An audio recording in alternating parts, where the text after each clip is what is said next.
Hey everyone, Amy from Two Oaks Farmstead here, and this is the day before Christmas Eve, but our Christmas for the main part of our family is going to be tomorrow.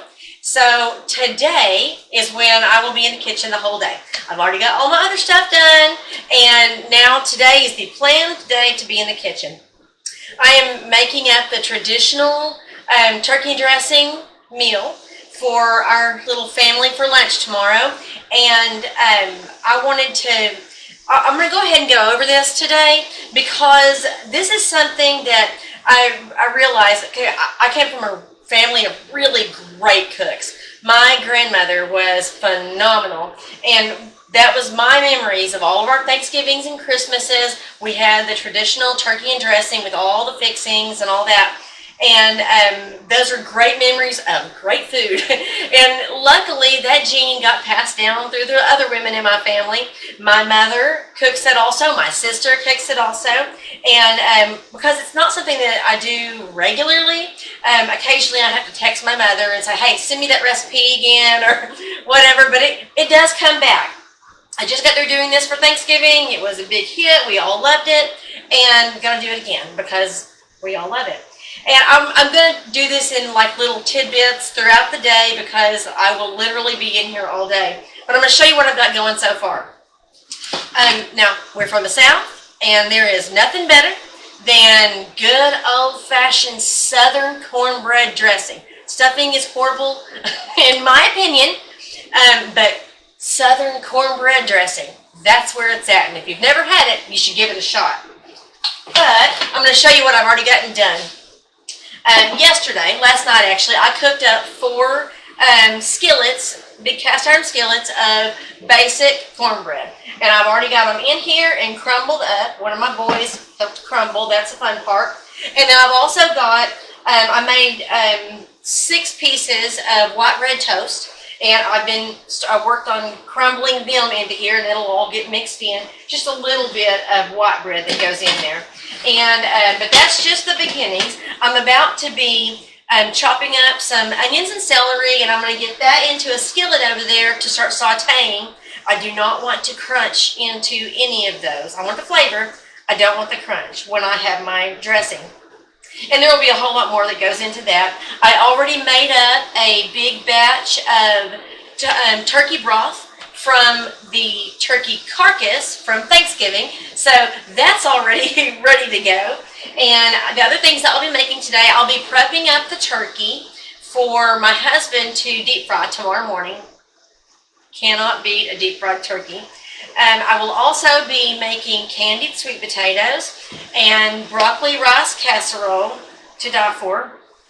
And that may be it. It's hard. Oh no, dessert. Obviously I'm making dessert. But I will be doing this little thing in bits and pieces, and I will show you all of this, and I will make sure that the recipes get put up, okay? Okay, so now I'm to the part where I'm going to start sauteing my celery and my onions. I've got them poured up in with some of my recently made turkey broth. And they're kind of getting started heating up here. I did 2 onions and about 6 stalks of celery. And no, not the tops, just the stalks. And I'm just kind of going to cook them down until they are nice and tender. But I'm also going to go ahead and put in salt and pepper.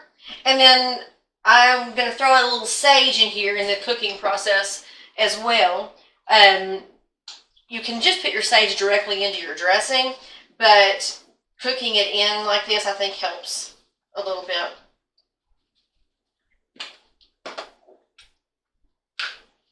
And the sage, you just kind of have to add it until it tastes right. And that was one of my favorite things growing up, is that my grandmother would let me come in there and taste, hey, how does this taste? Is this right? I love the sage portion of the dressing. So I'm just going to go ahead and let this, I've got it kind of at a little bit of a higher setting just till it heats up. Then I'm going to turn it down and let it cook down.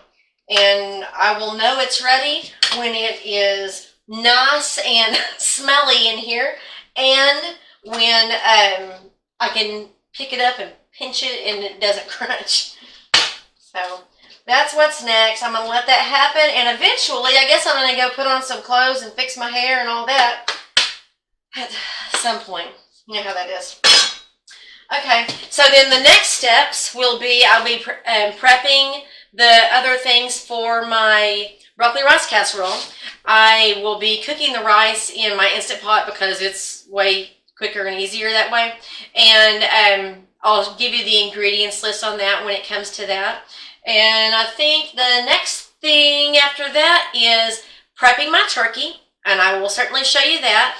I will be just cleaning it up, and then I'm going to be injecting it with a marinade, and then I will also be rubbing it with a rub. But I'll show you that too. Okay, so I got my onions and celery sauteed. They're nice and soft now for the dressing. And I've got my broccoli in a pan getting started boiling right now. And I'm going to go ahead and put some more stuff into the dressing. Now, I mentioned earlier I've got 4 pans of cornbread that I made last night in here crumbled up. Then I did 6 pieces of regular bread toasted, crumbled that up in here. And now it's time to put some more stuff in it. 1 can of evaporated milk. Around here we just call that Mill Knot, but I did not get that brand this time. So I'm going to go ahead and get this into here.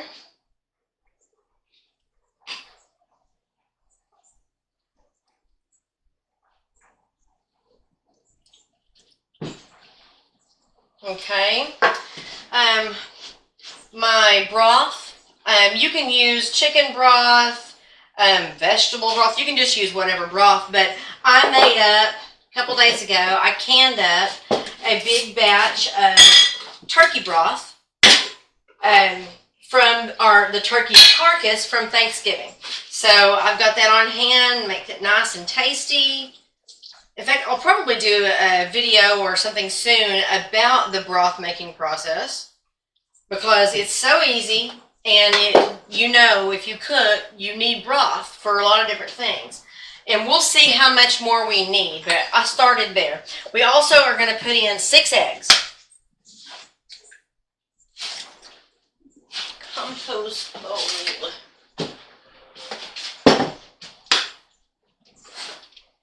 The compost is going to be getting fed well today.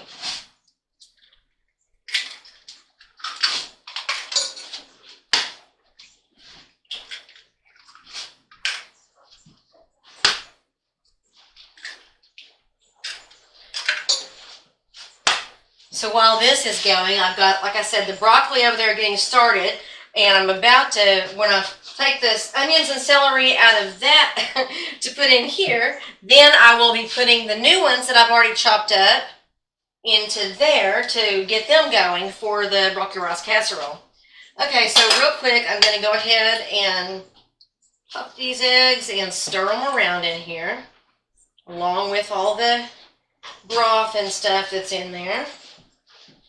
Now, I use a big roasting pan to do this. You can do it in much smaller measure, in a regular casserole dish if you wanted to. And like my mother told me when she sent me the recipe, texted it, she's done that multiple times for me.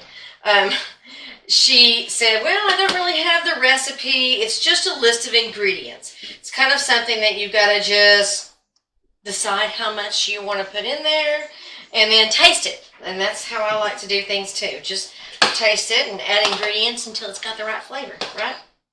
And texture. I'm a big texture girl myself. Okay, so I've got those in there.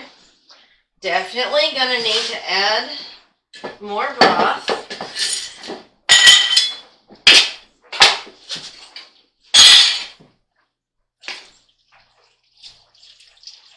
See what that does.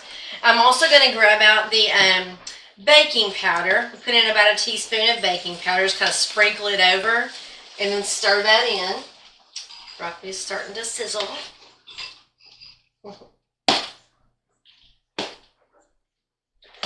Now, let's see, there'll be 5 of us tomorrow. Just my husband and myself and the 3 boys that are still at home eating lunch.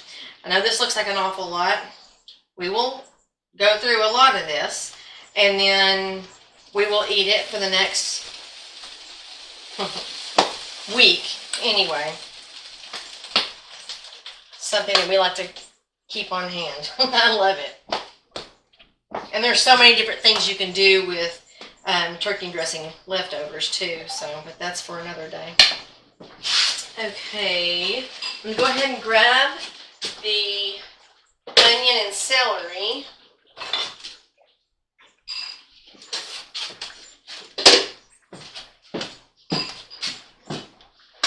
And get that scooped off into here. Like I mentioned before, these are sauteed soft. I really hate to bite into dressing that crunches. Dressing should never crunch. So I'm going to get those really good and sturdy, and I'm also going to grab the baking powder, but real quick, I'll go ahead and get my other onions and celery started in here, sauteing.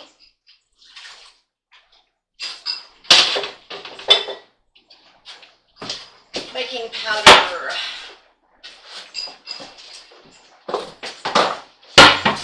Okay.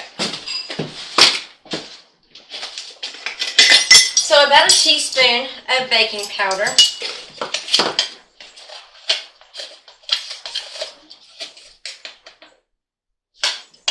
Sprinkle it around and I'll stir it all in.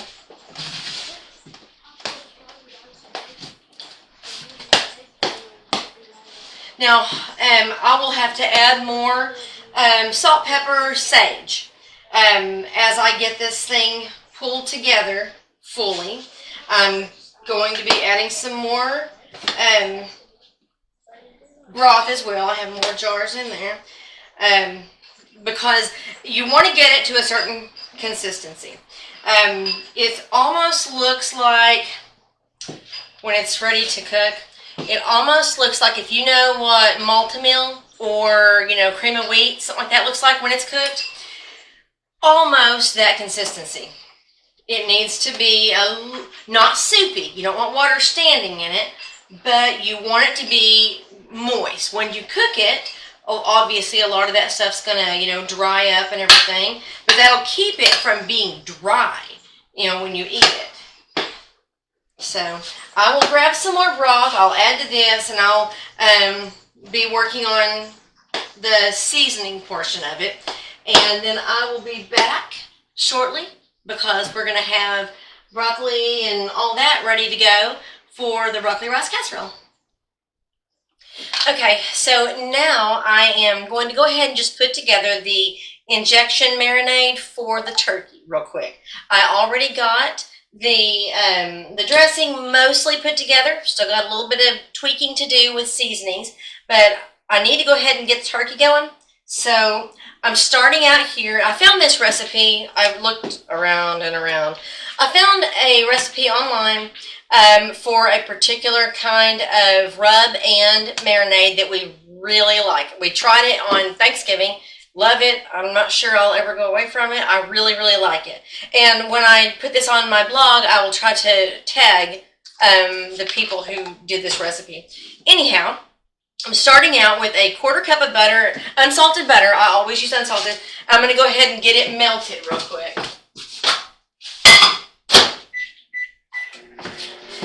And then we're also going to have a 1/4 cup of water and a 1/4 cup of vegetable or canola oil. I'm going to show you a little trick.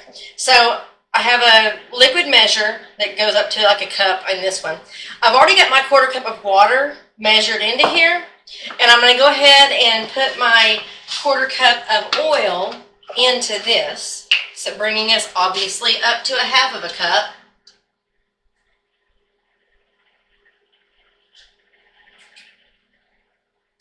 And the reason I do it that way is because I always feel like I'm wasting. I hate to waste stuff. If I pour oil into a measure and then pour it out, there's always plenty of oil left inside the cup. So I'm always afraid that my recipe doesn't have enough and I'm wasting some.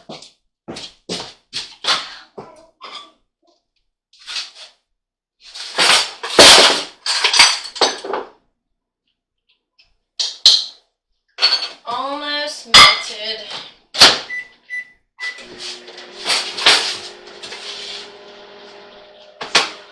Okay. So real quick, I'm going to go ahead. This recipe calls for a half of a lemon squeezed. So I'm going to go ahead and, now one trick also, you can kind of, I did it already, but you can squish it and like roll it across. Makes it a little bit easier to squeeze. So I've got my half a lemon there. This should be melted. Yep. And then I'm going to pour my water and oil into here.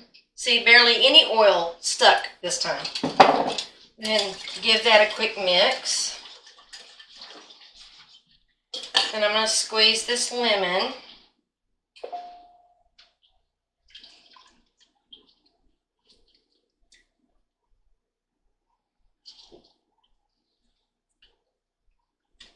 Okay, lemon squeezed.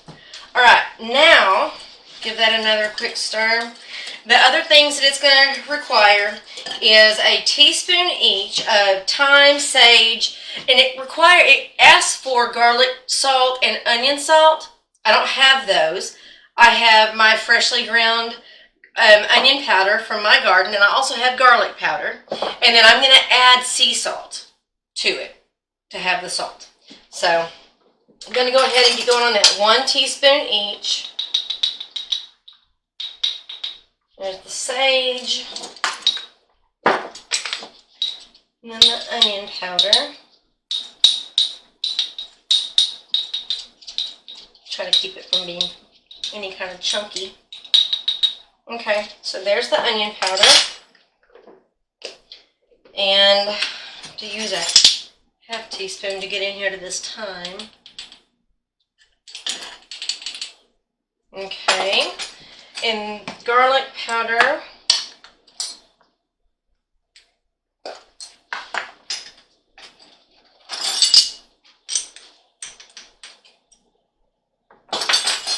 And then I'm just going to put some sea salt off in there. Looks good. I'll taste it and make sure it's what I want. Give that a good stir. The bowl's really hot right now, so it'll keep the butter melted right now. What I'm going to do next, I'm going to be bringing the turkey out of the fridge. It's already thawed. And I'm going to give it a good rinse. Inside, outside, pull out the giblets and the neck, and save it for my next batch of broth. And I'm going to set this over to the side, get that really good and cleaned up, and then I will be injecting this into the turkey. I will show you that process. And the next thing will be I'm going to be mixing up a dry rub that will go on the outside of it. Then I will wrap the entire thing in saran wrap, plastic wrap, wrap it up real tight, stick it back in the fridge overnight, and my husband will fry that sucker up tomorrow morning, and it will be fantastic. Okay, so I got my turkey out of the fridge, and I've already rinsed it out. And my next step here is to kind of prepare it, get it ready. The first thing that I do is I go through, I untie the legs, and I go through and cut off any like hanging bits. Like for instance, I'll show you. At the back side, there's the turkey butt, and then all this excess skin and what have you. We do not eat that. We do not cook that. So I just throw it in the trash. And, well, I don't have any hogs to feed anymore, so normally they would eat that, but we don't, so it's going in the trash. Now, you might see the front side of this, where the neck hole is. It's got a whole bunch of extra skin. We are deep frying these things, so we are going to cut that stuff away.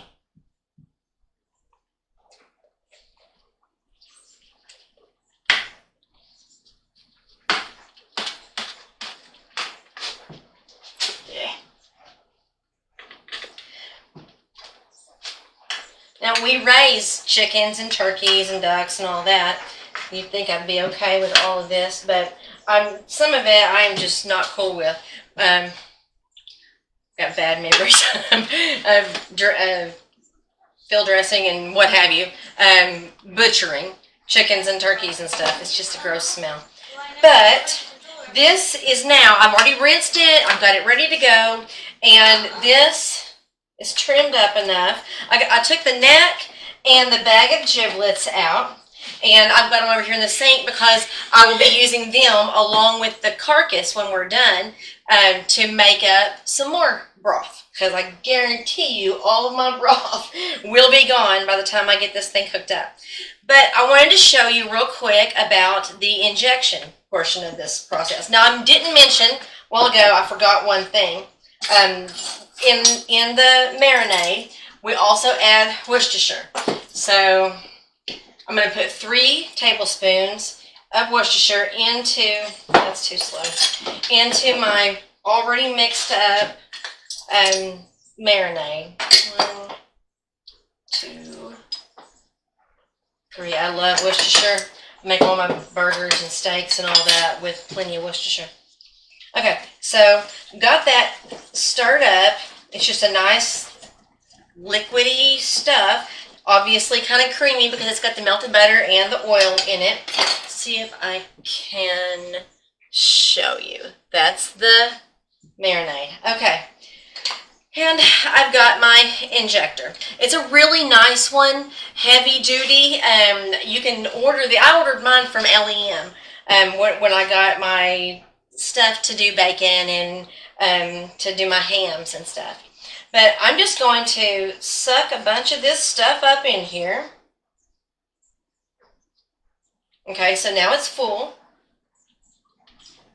And I'm going to, the main place that you're going to inject is just the breast, okay? The legs, you can absolutely put a little bit in here, and if I have enough left over, I will add some to the thighs and legs and stuff. But the main place is the turkey breast. We want to make sure that they are good and tender and juicy when they're fried up. So I'm going to, see if I can show you this.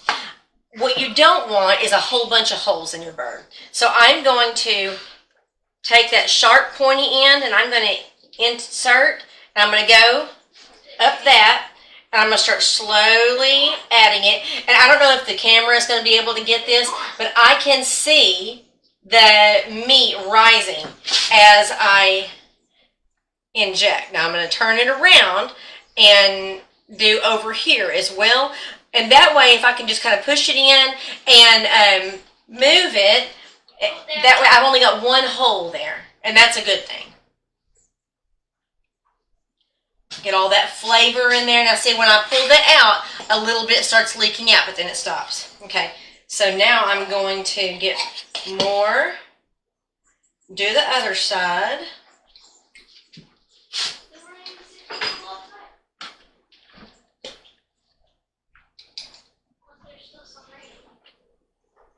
I can already tell you from Thanksgiving, just a month ago, that this absolutely is the best way to do a turkey. Put this yummy seasonings inside it. I'm going to put the rub on the outside of it and then fry it up. There is just nothing better. Okay, so both breasts are now full, and I'm going to get a little extra here, and I'm going to add a little bit to the legs and thighs. Just a little flavor. The dark meat is typically more tender anyway, as I'm sure everyone knows, but adds a little more flavor.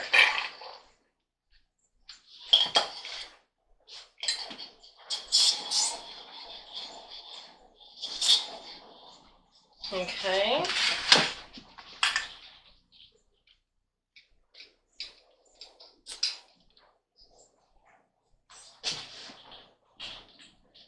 To get to both the leg and the thigh.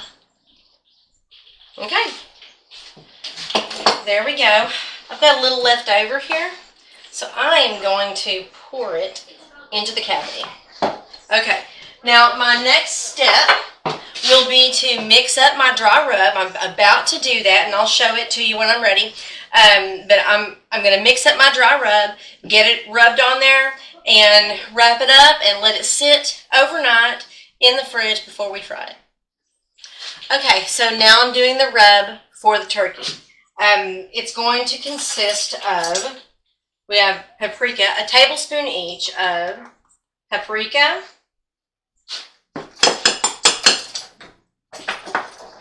seasoned salt,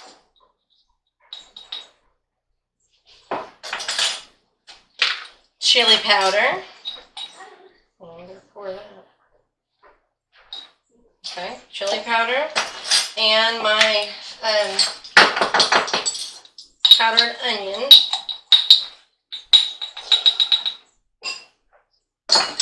and then of course the garlic.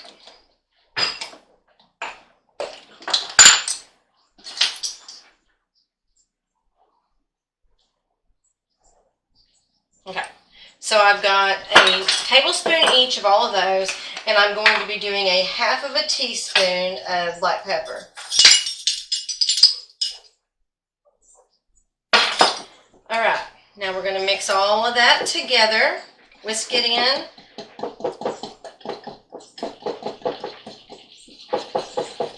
And then once it's good and mixed, I'm just going to rub it in all over the meat. And whatever's left over, I'm going to pour to the inside. Okay, so now is where I just start rubbing. And sitting in the fridge overnight, it's already got the stuff inside the meat, and then it's going to have this and be wrapped up in plastic wrap, and sitting in the fridge overnight, it's going to help it to really absorb all those flavors.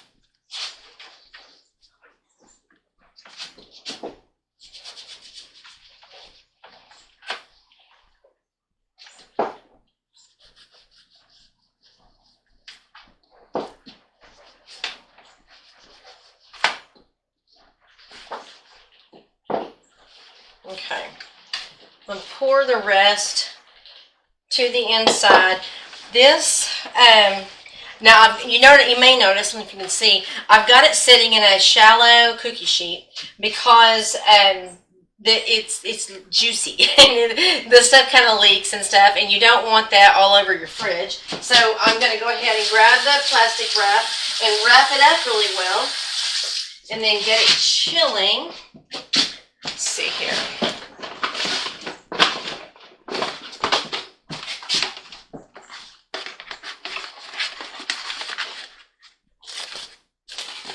I think the worst thing in the kitchen to have to deal with is plastic wrap. I've always hated it. But it does help in situations like this. Man, I gotta do some more kitchen cleaning. Get to cooking and everything goes everywhere, and then you gotta stop and do all the cleaning again before you can continue cooking. And we're just gonna wrap this sucker up good and tight.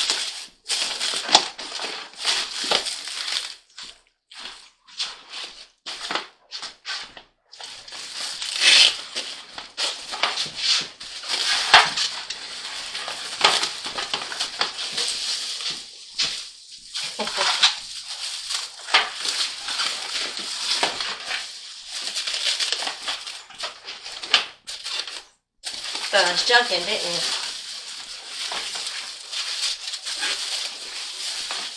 And it's going to be all cinched up. Keep all those flavors in there.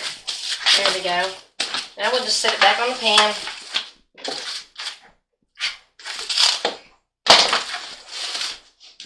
Okay. Now it's ready to go back into the fridge. It will sit there overnight until I roust my husband out of bed in the morning and have him go out there and start getting the fryer going. So I'm telling you right now, this is the best way to prepare a turkey. Okay, so now I'm putting together my broccoli rice casserole. I already cooked the broccoli. I put 2 decent-sized packages of broccoli with some salt on to boil, get it cooked nice and tender. And I've got them already poured into this casserole dish. And I used my electric pressure cooker to cook up the rice. And so I'm just going to put some of this in here. And I'm not really sure exactly how much I'm going to want to use. I'm not using exact measurements here. The recipe calls for 2 cups of rice and 2 packages of broccoli, but doesn't say, you know, what size those packages are. So I'm just going to kind of play with it until I have the right consistency. Okay, so I'm going to go ahead and stir in the rice and broccoli together. And then earlier, I had already sauteed the onions and celery, so I'm going to go ahead and bring those over here and kind of mix them in. And we'll see what else we want to add here. I've got a few more things to add. Okay. So sauteed onions and celery. The recipe calls for 1/2 cup of onion and excuse me, and 1/2 cup of celery. Looks good to me. Smells great. And get that stirred in a little bit here. And now we're going to use a can of cream of mushroom soup and a can of cream of chicken soup.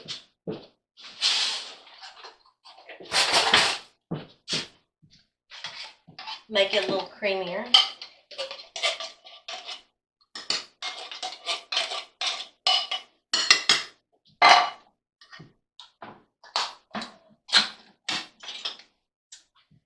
Okay. I grew up with my grandmother cooking this, and I had no clue that it was made with Cheese Whiz until a couple years ago, maybe. No clue at all. But it is, and it makes it awesome. I'm telling you right now. I'm not a big fan of the processed cheesy type products. However, the Cheese Whiz really makes a big, huge difference here. Makes it awesome. Now, what I'm doing, we're eating this tomorrow. I'm actually cooking, baking, whatever, all of this tomorrow. I'm just doing all the prep and putting together today. I want to be present with my family on our Christmas celebration, so I don't want to have to be doing all of this from early in the morning tomorrow. I want to be able to just pop the stuff already ready into the oven and pull it out and eat it while I'm enjoying the time with my family. Now we're going to give this a good stir, smear it all around together, and I'll have a look and see if I want to put any more of that rice in there with it. Like I say, it's kind of just what you feel about it, I guess, what you think it looks like. It's looking normal to me.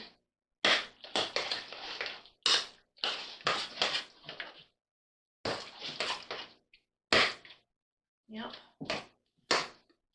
It's looking good to me. Okay. Yep.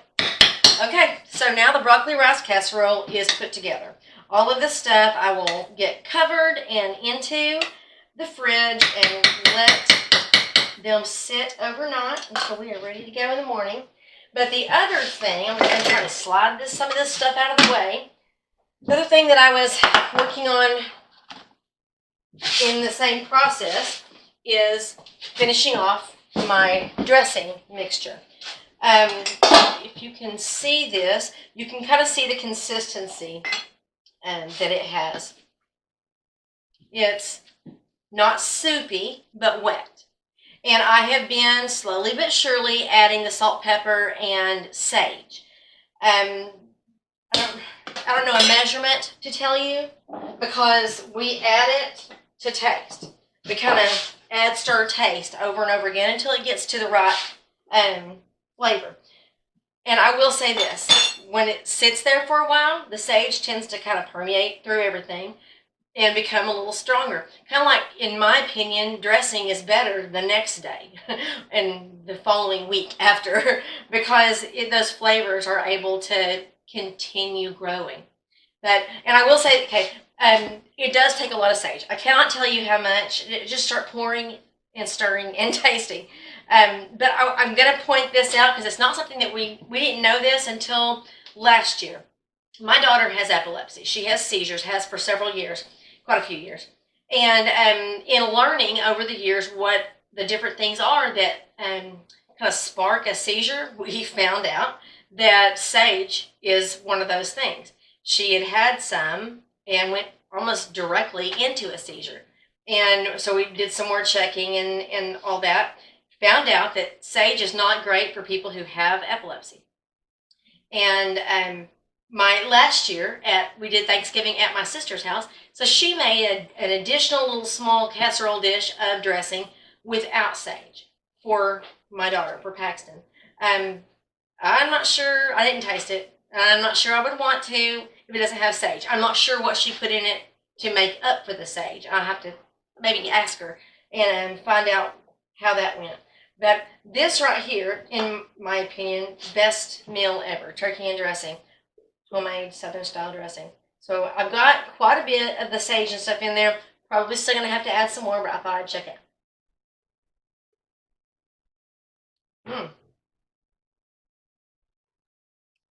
Actually, that's probably good. I'm going to go ahead and leave it as is for now. Let it sit overnight in the fridge. And before I put it in the oven in the morning, I will check it again. Like I say, it tends to, as it sits, it tends to kind of permeate through there. The flavors get stronger. So I will probably just check it again in the morning, see if I want to add a little bit extra. But okay, so those are done. My next step is going to be putting together the candied sweet potatoes. Always a family favorite. I made them at Thanksgiving. They're super easy to do and so yummy. So that'll be my next step. And I believe, yep. After that, we'll just be putting together a couple of desserts. Okay, so I decided to go ahead and put together a couple of the desserts that I've got to make. Actually, currently we're making two of this particular dessert. One for here and then one to take to my mom's house tomorrow evening. This is one that I found on Pinterest 2 or 3 years ago, and the whole family loves it.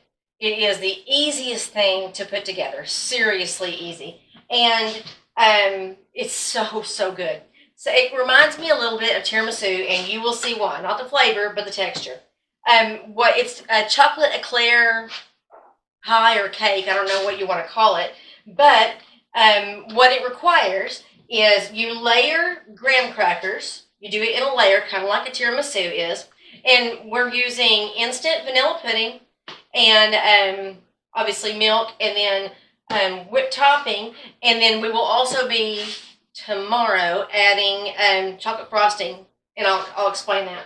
Okay, so what it requires, normally one of these packages of pudding, you use 2 cups of milk with 1 package. What we're going to be doing is 2 packages and 3 cups of milk. So it's a little bit thicker that way. But I'm doubling, so I'm going to use 4 packages and 6 cups of milk. You want to open these for me? Sure. Got my helper in here. He's already begun the layering process with the graham crackers. You want me to just put it straight in there? Yep. So we're going to get these going. It's supposed to be Jello or pudding? Pudding. Jello brand.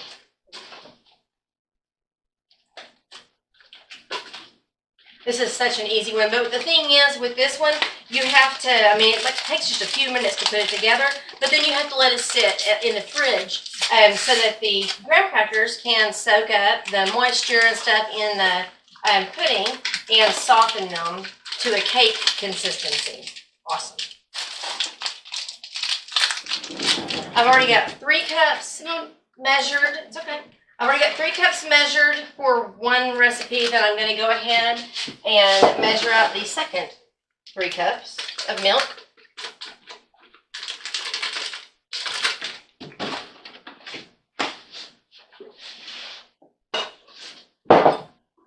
Go ahead and get that mixing up. Uh-oh. All the different things that I've been plugging in today. Keep unplugging things.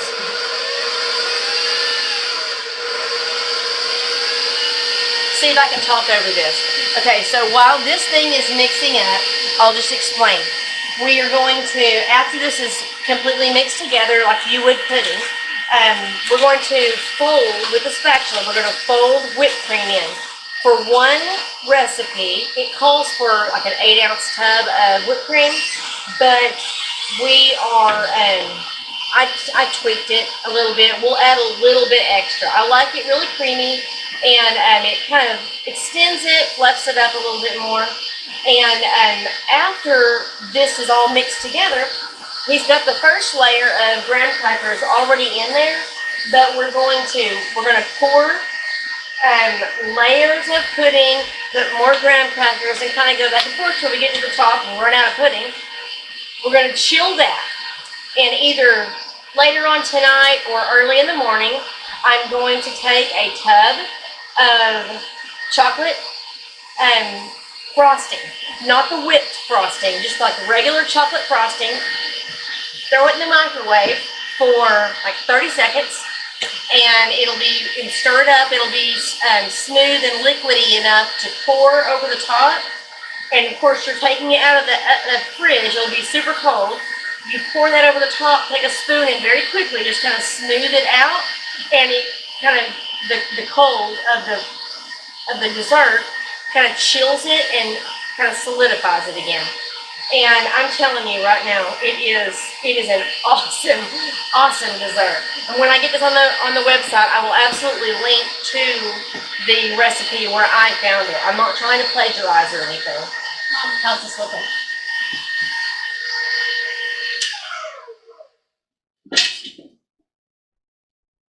Looks like pudding to me. Yeah, it's cold, isn't it? Okay. That's mine. No. Okay, there you go. We have a rule in this house. Whoever calls the beaters or the bowl gets it. Okay, so the pudding is mixed. Nice and smooth consistency. I'm digging around the bottom just to make sure there's nothing dry that's left. Okay. Now, we're going to start folding in whipped cream. Now, 1 tub would be enough for, wait, which size is this one? Yep, 1 tub would be enough for both recipes, but I'm probably going to add a little extra. It's what I usually do, but I'll see what I feel like once it's mixed.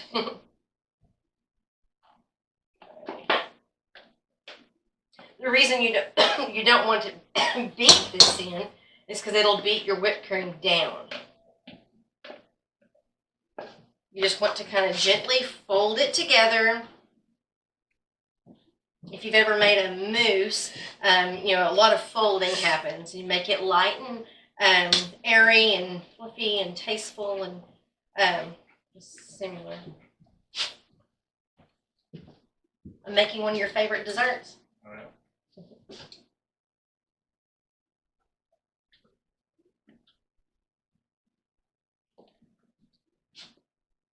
We are making one of those. Yes, we. He's helping. He's going to do the layering. Okay. I actually think that may be enough for this.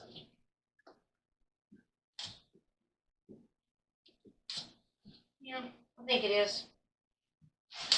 Okay, we're just going to go with the 1 tub then. All right. Are you ready? Be prepared with the graham crackers. Okay, what do I do? You know what to do. You've done it. So I put it on the sides. Okay, so I'm going to pour some in and kind of smush it out to the edges. I'll show you that here in just a sec. Thank you. I'm gonna go ahead and do that one. Like on the sides? Yeah. No, on the top. Oh yeah. Forgot this. Okay. How long has it been since we made this? About a year? No, it hasn't been quite a year. I'm gonna bring the camera over here and show. Okay, so what he's doing is layering the graham crackers over the top of the layer of pudding we just put in. And I've got this, we're gonna kind of press this out to the edges. Left-handed, I am no good with my left hand at all. Then you're right-handed. Yes, I know, that's what I'm saying. I'm doing it left-handed and that's no good for me. But you said left-handed. Okay. Go ahead and get some more graham crackers over these here, and then we will pour some more pudding in.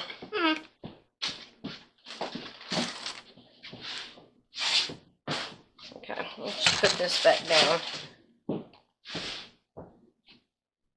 I think I've eaten a little bit more than Don't do that. I've definitely laid down more than I've eaten.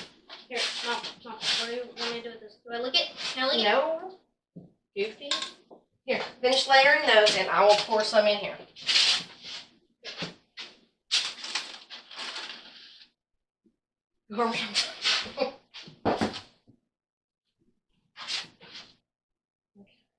Oh no.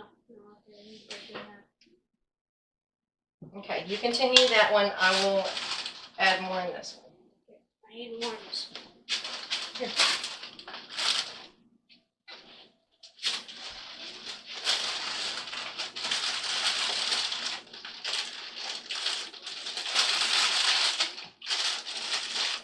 Come on.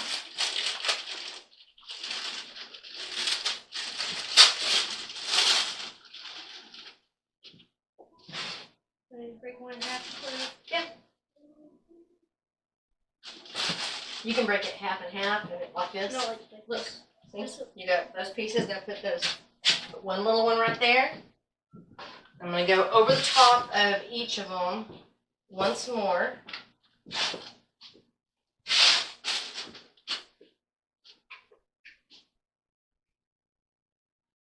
Do you need something? What? Oh, N-E-A-N-I.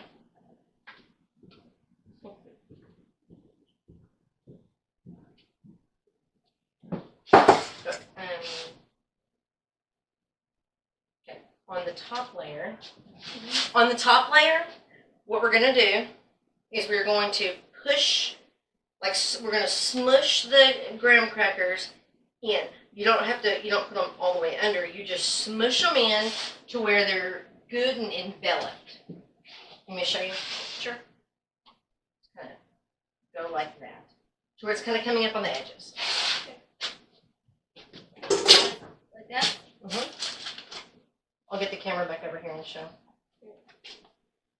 And you do the same thing over here for the last layer. Hold it.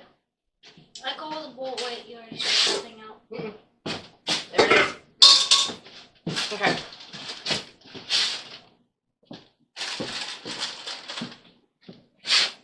Okay, so what he's doing for the last layer is kind of squishing them in to where they're not laying on top, they're kind of embedded a little bit. I'm gonna get more right here. Okay, go ahead. We've got more over here too.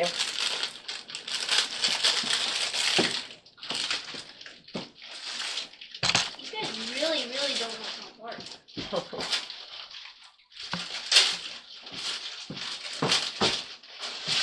Okay, so while he's finishing off the graham crackers on top, I'll just tell you, we're going to go ahead and get those in the fridge. They will chill.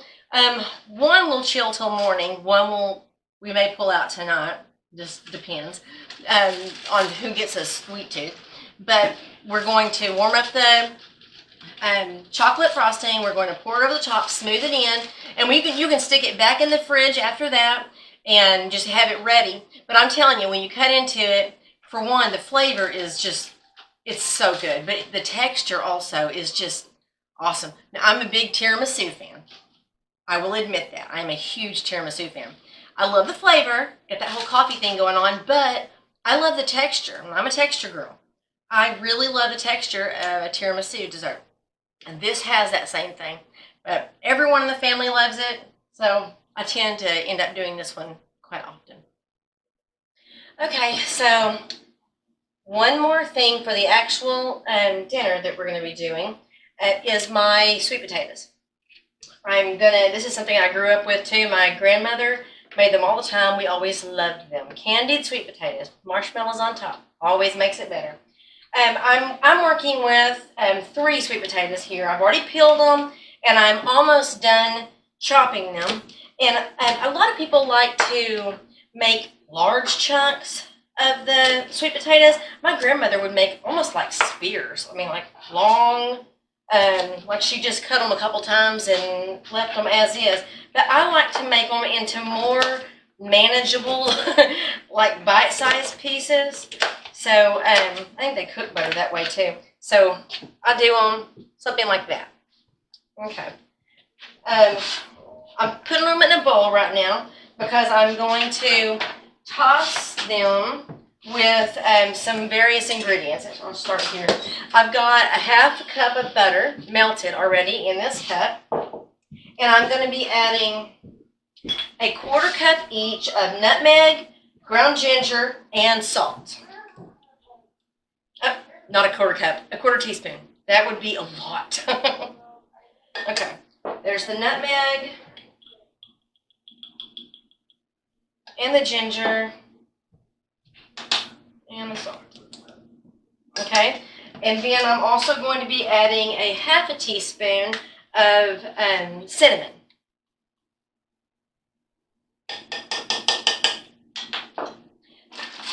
Okay, so got those in there, and then this requires 3/4 of a cup of packed brown sugar.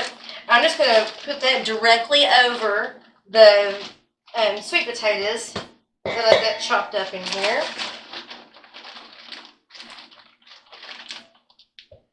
One thing about sweet potatoes, it takes a while to cook them, almost an hour. And what you do is you cook, once you get it all put together, you bake them for about 30 minutes, and then you pull them out and put like the little marshmallows all over the top. And I mean, I put a thick layer in. Put them all over the top, and then put it back in to continue cooking for about 20 more minutes. You can put foil, kind of lay foil over the top, especially there towards the end, if it looks like your marshmallows are getting a little too brownish. But that's one of the secrets here that makes these candied. So, and that's honestly, that's what makes them the best. So I've got those in there. Grab a spatula. I'm just going to kind of break up the sugar and kind of toss that in there. Let me show you what I've got going here so far. And then all of these, stir that, all those seasonings up in that butter. And I'm just going to kind of drizzle it around in here. And then, like I say, we're just going to toss them. We're going to make sure that they're kind of, all the pieces are covered.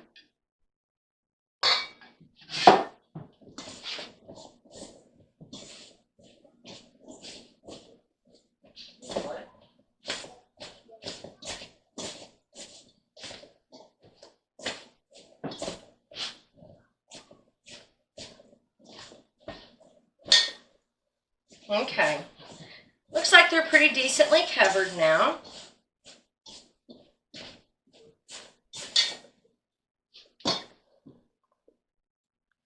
And so what I'm going to do, you can use just about any kind of casserole dish or whatever. I've got this pretty little thing that I got last month, and I'm just going to put them in there. And now, of course, if I did this tomorrow when we're going to be eating, I would just go ahead and pop them in the oven. But I'm going to go ahead and stick them in the fridge. Like I mentioned earlier, I want everything to basically be done except for popping the stuff into the oven. I do not want to have to waste my time tomorrow morning when I should be opening presents with my kids and enjoying them. And I don't want to be doing the cooking stuff while I'm supposed to be doing that. That's one of my favorite things about cooking. Now, I love to cook. I love to bake, especially. And I love to host people. But I would prefer to have everything done ahead of time so that I can enjoy the people that I've got around me. That's one of my favorite things about Christmas. I mean, we know the reason that we celebrate Christmas. For our family especially, Jesus is the reason that we celebrate Christmas. But I truly, truly love being able to hang out around my house with my kids and my husband, and then, of course, to extended family. I love to be able to spend that time not messing with other things, but just enjoying them, enjoying the time that we've got together. And that's what I hope for all of you. I hope that you have a wonderful, wonderful Christmas season, or a happy Hanukkah, and I hope that you all enjoy each other. Okay, so the last piece of this puzzle today is the other dessert that I'm making. Something that my grandmother always made, my mother makes it, my sister makes it. It's just a very, very easy, very basic dessert, but it's so yummy. It's a cherry cream cheese pie. Get this open. I laid my cream cheese out this morning, and it's been sitting there all day long because you want it to come to room temperature, or else it's kind of lumpy. Not that it changes the flavor or anything, but it's just got little tiny lumps in it if you don't get it to room temperature first. So I'm going to go ahead and put 1 package of cream cheese in my mixer and a can of Eagle Run milk, condensed milk, whatever. I could eat this stuff with a spoon. I love it so much. I'll pour this whole can in here.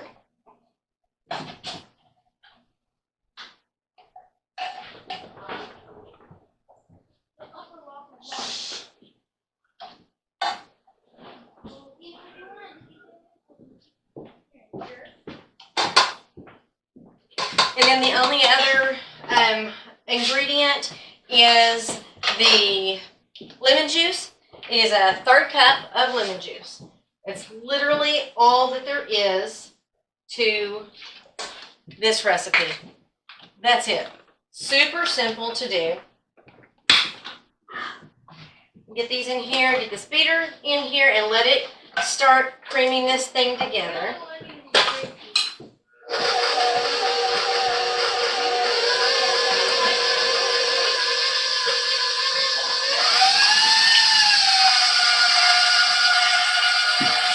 Okay, so once that is done, getting all creamed together and really smooth, I'll let it go until it's completely smooth.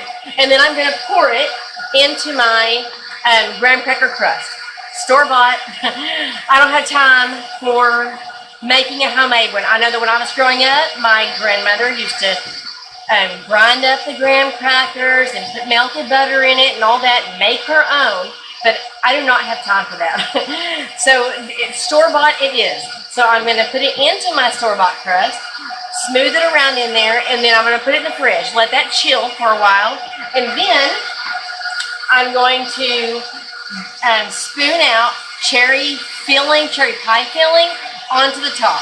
You can make it go all the way across. My grandmother would make it go in a really big thick circle all the way around and put 1 cherry in the middle. She was really about presentation.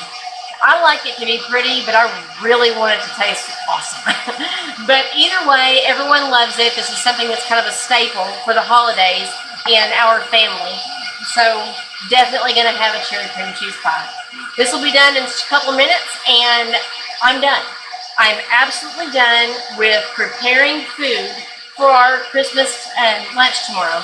I will get up in the morning. My husband will go and deep fry the turkey. I think he usually has it in there. We got about a 15-pound turkey. It'll be in there for close to an hour, 45 minutes, something like that.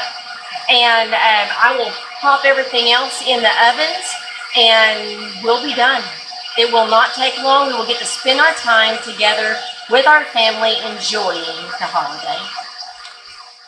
Okay, it is now Christmas Eve morning, and I'm just gonna show you a couple of quick finishing up things. I got everything ready yesterday.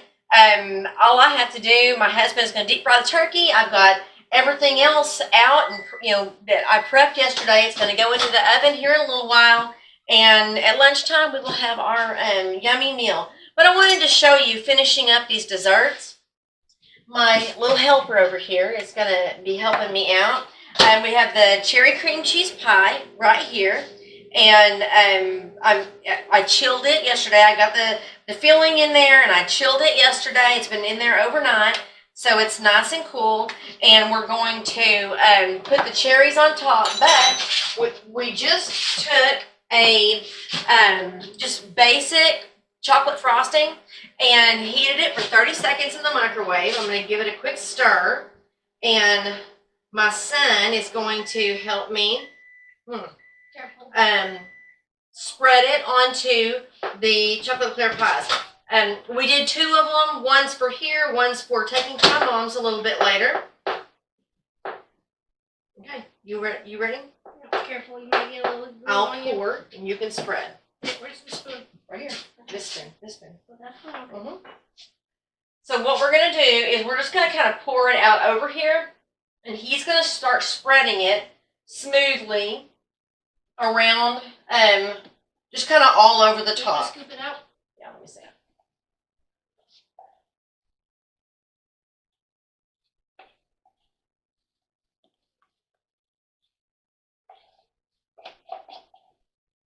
If you need any extra, that one will be fine, because we may not need as much on that one. So go ahead and spread that around. While he is spreading that, I'm going to go ahead and get the cherry pie filling. I'm going to go ahead and get it onto the top of the pie. And all I'm going to do, now I know it sounds weird, but I don't eat cherries. I really don't. I just don't like the texture. Love the juice in the pie filling, like that's around them, but I really don't like cherries. So when I eat this pie, I trade my cherries. I put them on somebody else's pie, and I just have the juice. But that's neither here nor there. We're going to go ahead and put all these cherries kind of all around the edges and see kind of what we have left, how much there is. This makes it pretty.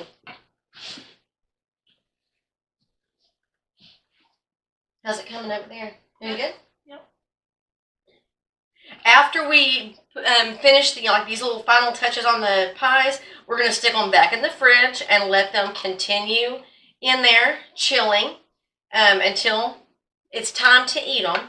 These pies are definitely ones that you want to eat cool.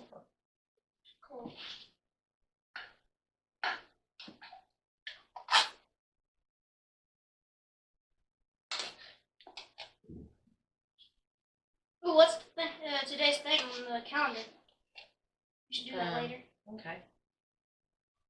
He's talking about our Advent calendar. We've been doing an Advent calendar every day where the boys go open a box and find an activity. And we do that. They've been doing some funny ones. A couple of the ones that we've had have been funny. Like they had to walk through every doorway backwards all day long. They had to spin around in a circle every time they ask a question. This one right here is a question asker. So now see, that is a very pretty pie. I'm going to show you. See? Pretty pie. Okay, so you've got this done. Stir it up first. So he's going to stir the other frosting that he warmed and pour it over the next pie. Then we're just going to wrap them up, stick them back in the fridge, and wait until we get our bellies full from lunch, and then we're going to dive into these.